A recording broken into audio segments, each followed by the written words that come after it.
بہت سی چیزوں میں عرف پہلے ہے، شریعت بعد میں ہے.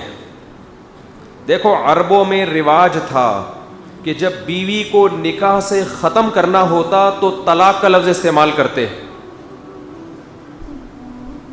تو اسلام نے بھی اسی لفظ کو بولو باقی رکھا.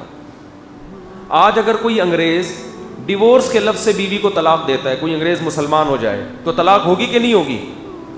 بولو نا، ہوگی. اب کوئی کہے کہ یہ دکھاؤ قرآن و حدیث میں، کوئی گورا جو ہے نا 3 طلاقیں دے کر آیا، یا کوئی بشرطے کہ مسلمان بھی ہو، وہ ڈیورس یو کر کے 3 دفعہ دے دی اس نے.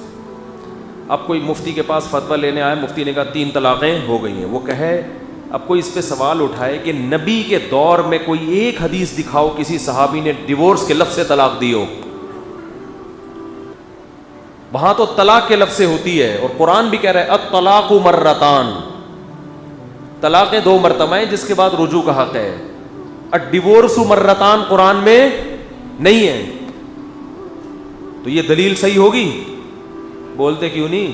یہ غلط دلیل ہوگی. ہم کہیں گے قرآن جو کہہ رہے الطلاق مرتان، وہ اس لیے کہہ رہے کہ اس زمانے میں نکاح ختم کرنے کے لیے صریح لفظ طلاق تھا، تو اسی لفظ میں الطلاق مرتان بھی ہے اور ڈیورس مرتان بھی ہے. صحیح ہے نا؟ اسی میں داخل ہے. وہ نہیں آ رہی میرا خیال ہے. اس لیے کہتے ہیں علم حاصل کرنے کے لیے جتنا علم ہونا، ہمارے حضرت فرمایا کرتے تھے 1% علم ہے تو کھوپڑی 99% ہونی چاہیے. نہیں آ رہی بات؟ جتنا علم ہے عقل اس سے 99 گنا زیادہ. یہ مجتہدین کو اللہ نے عقل دی تھی کہ جتنا علم تھا اس سے 99 گنا زیادہ عقل. آج ہر آدمی ہر چیز پہ قرآن و حدیث سے مطالبہ کر رہا ہوتا ہے، دلیل لے کر آؤ. بھائی یہاں قرآن و حدیث کی دلیل بنتی نہیں ہے. اب کوئی کہے ڈیورس کا لفظ سے طلاق، بھائی صریح لفظ ہے.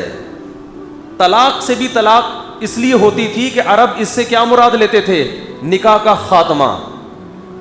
تو اسی طرح لفظ عشق نبی کے دور میں شہوانی محبت کے لیے استعمال ہوتا تھا، اور اس کا استعمال مجازی معنوں میں نہیں تھا.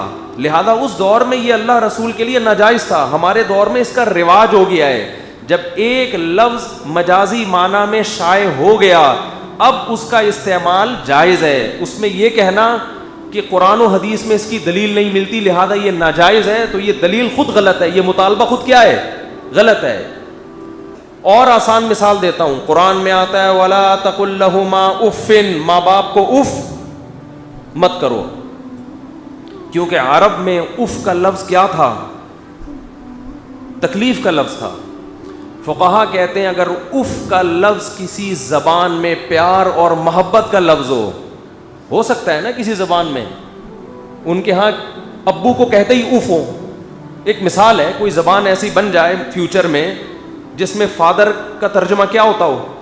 اف. کچھ ہو سکتا ہے نا، دنیا میں سب کچھ ممکن ہے. فقہا کہتے ہیں پھر باپ کو اف کہنا ناجائز، کیونکہ یہ تکلیف کا جملہ نہیں ہوگا، کہ لغت چینج ہو گئی تو کچھ احکام.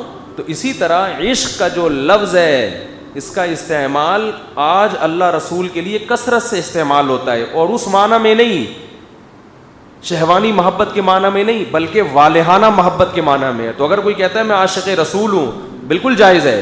اس کا مطلب وہ نہیں ہوتا جو عاشق معشوقوں کے درمیان رابطے ہوتے ہیں. اس کا مطلب ہوتا ہے مجھے ایسی محبت ہے کہ پاگل ہو گیا ہوں میں اس محبت میں. تو آج اس معنی میں استعمال ہو رہا ہے. لہذا نہ اللہ کی طرف سے کوئی پابندی، نہ گورنمنٹ کی طرف سے کوئی پابندی. تو خام خامے لوگوں پہ پابندیاں نہیں لگانی چاہیے.